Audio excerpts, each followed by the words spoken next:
नमस्कार शेतकरी मित्रांनो, स्वागत आहे आपलं न्यूज अपडेट्स चॅनलमध्ये. आम्ही आपल्यासाठी अत्यंत महत्त्वाची बातमी घेऊन आलो आहे. ती बातमी म्हणजे कोणती आहे, ती तुम्हाला प्रश्न पडला असेल. ती बातमी आहे शेतकऱ्यांच्या कर्जमाफीसाठी.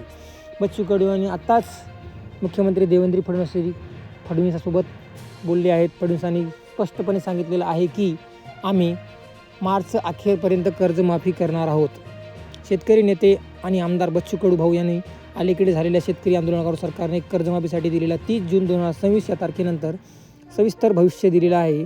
ते भविष्य म्हणजे काय ते आपण या व्हिडिओच्या माध्यमातून पाहून घेऊया.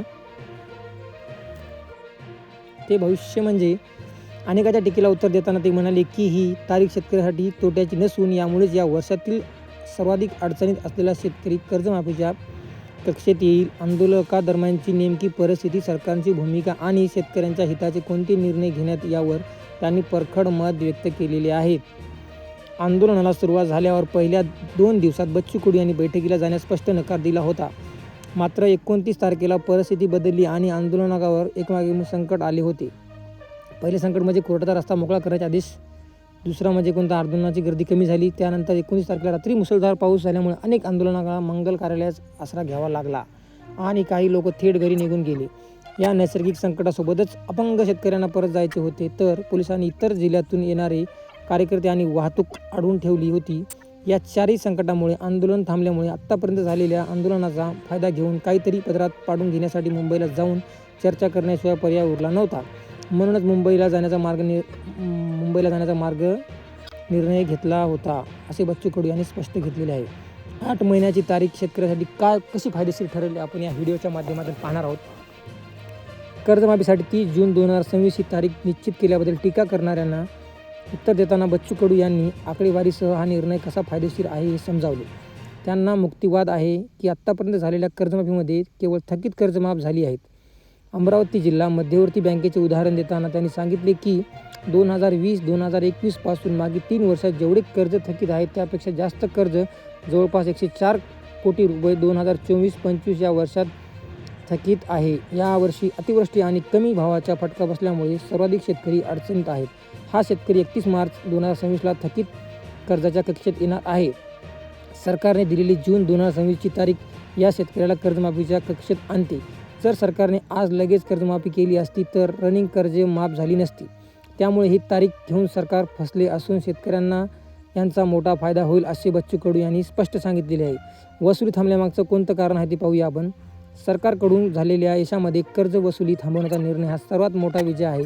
9 ऑक्टोबर 2025 रोजी शासन निर्णय आला असून 2025 यामध्ये शेतीची निगडीत कुठल्याही पिकाची कर्ज वसुली करू नये यासाठी 1 वर्षाचा स्टे मुदतवाढ देण्यात आलेला आहे. या शासन निर्णयामुळे सक्तीची वसुली तर सोडाच, साधी वसुली करता येणार नाही. तसेच थकीत खाते होल्ड केले जात होते तेही आता थांबावे लागणार आहेत.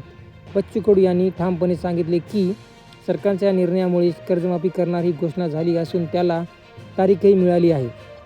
याला अपयश म्हणे केवळ प्रसिद्धीसाठी काही लोकांकडून जाणूनबुजून केले जात आहे. आता थकीत कर्जदारांना जुने आणि नवीन कर्ज थकीत असतानाही नव्याने कर्ज मिळायला हवे, यासाठी आपला पुढील लढा असेल, असेही त्याने स्पष्ट सांगितले आहे.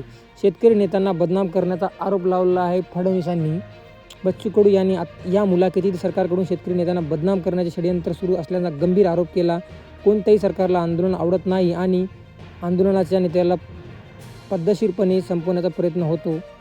त्यांना मारण्याची गरज नाही, तर बदनाम करून सोडले तरी ते मरणापेक्षा जास्त दुःखदायक असते. मुख्यमंत्री स्तरावरूनही त्यांचा हस्तानाचा फोटो शेअर करणे हे योग्य नाही. शेतकऱ्यांनी नेत्यांना मुळापासून उखडण्याची एकंदरीत धारणा तयार होत आहे, ज्यामुळे शेतकऱ्यांच्या आंदोलनाला बदनाम करून पुन्हा आत्महत्येकडे ढकलण्याचे काम केले जात आहे, असे परखड यांनी मत व्यक्त केलेले आहे. धन्यवाद. असेच व्हिडिओ पाहण्यासाठी आमच्या चॅनलला नक्की सबस्क्राईब करा व समोरील बेल आयकॉन दाबा. येणारी नोटिफिकेशन तुमच्या यूट्यूबच्या माध्यमातून तुम्हाला दिलेली जाईल. आमच्या चॅनलला तुम्ही सबस्क्राईब करा, कारण याच्यानंतर एक असा व्हिडिओ येणार आहे. त्या व्हिडिओमध्ये आपण पाहणार आहोत की मुख्यमंत्री देवेंद्र फडणवीस यांनी 1 जानेवारीला अशी एक घोषणा केलेली आहे. ती घोषणा म्हणजे कोणती आहे, तुम्हाला प्रश्न पडला असेल तर तुम्हाला तो व्हिडिओ जर आमचा पाहिजेत असेल तर आमच्या चॅनलला सबस्क्राईब करा.